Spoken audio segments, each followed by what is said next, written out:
So again, the company name is Worldwide Biggies. We're newly formed. We really just got started last summer, and this is an IP that we had licensed.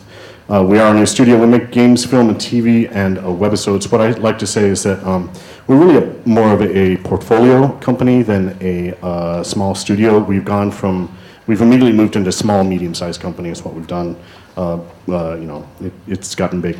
So we deal with original and licensed titles, founded by Albie Hecht, former president of Spike TV and Nickelodeon. I think some people were at Kids Screen. I think somebody mentioned that, who spoke at that earlier.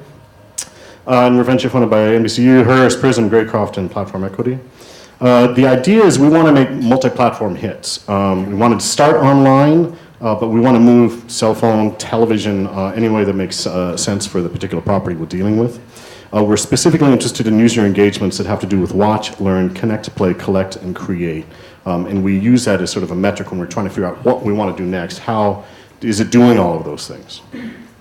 Our kind of core product is what we're calling a game tune.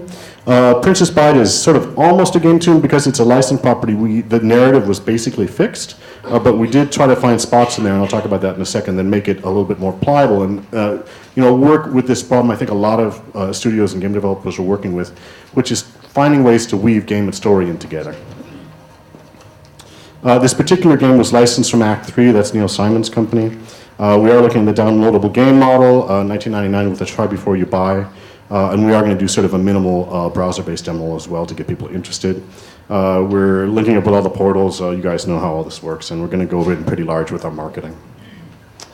I'm going to talk just a couple of minutes about games and story here, there's a fellow named Christopher Booker who wrote in 7 Basic Plots While We Tell Stories about different plot types. Now I've made some adjustments here because I think they're worth thinking about. The first point you can see here is basically a rags to riches, and about 95% of the video games I think follow the story. You start out weak and then you get strong. Tragedy is sort of the other way. Things are doing pretty good and then whoops, you're kind of sliding to the bottom. Journey and return starts to get interesting.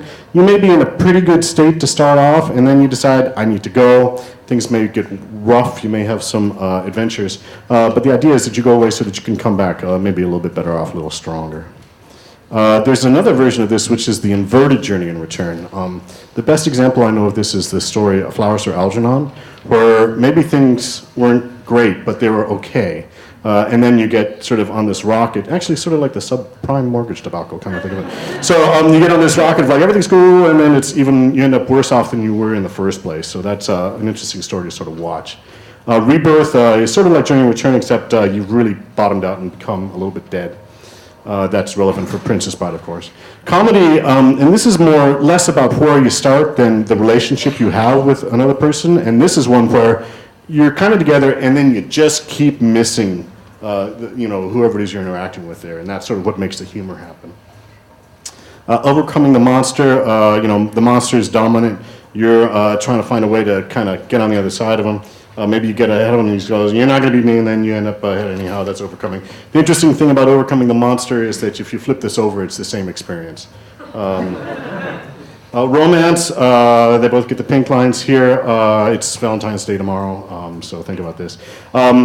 People start off in different places, different situations. And again, the X line here is clearly time. The Y line, the funny thing is I don't know exactly what it is, but everybody seems to know what I'm talking about.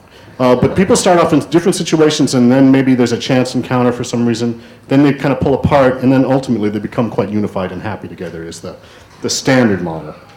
The Quest, this is one where a group of people, looks like World of Warcraft or something else.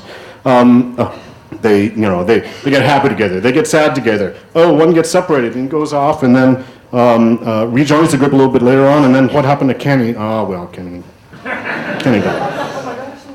So if you look at all these together, you get a bit of a jimble-jamble mess. But it's interesting to just sort of look at that. Because what we did is we took a little bit of these techniques and looked at the Princess Bride movie.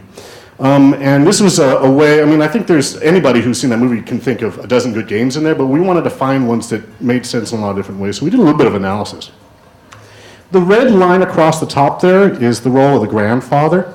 And grandfather is, as played by Peter Falk, is consistently upbeat. His job in the movie is to get grandson, the Fred Savage character, to cheer up and get healthy and get interested in life. Fred Savage starts towards the bottom of the screen, right there, and he gradually becomes more and more interested in the story to the point where he has been effectively healed by the grandfather. So that's actually a gameable notion, and one that we sort of considered, is this what we want to make as our game? We moved away from that for a couple of different reasons. There's another thing that sort of really popped out to us here, and let me show you what that is. Well, let me talk first and say that you're going to see the sort of butter-colored person there is Wesley. Should have been Buttercup, but Wesley kind of starts out pretty good and then becomes mostly dead, and then survives.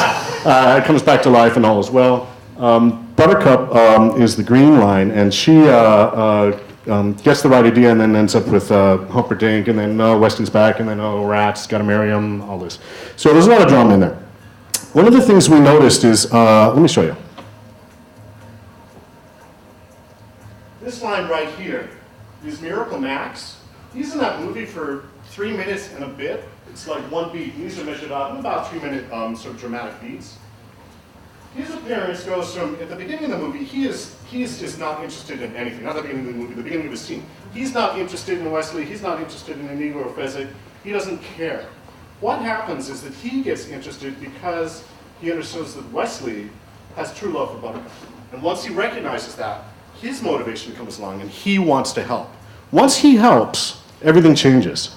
Wesley, who was almost dead, gets better. Because Wesley's better, he's able to go in and help Buttercup. Fezzik is, well, Fezzik's always a pretty happy guy, but Inigo is finally actually able to make it into the castle and take out Rugen.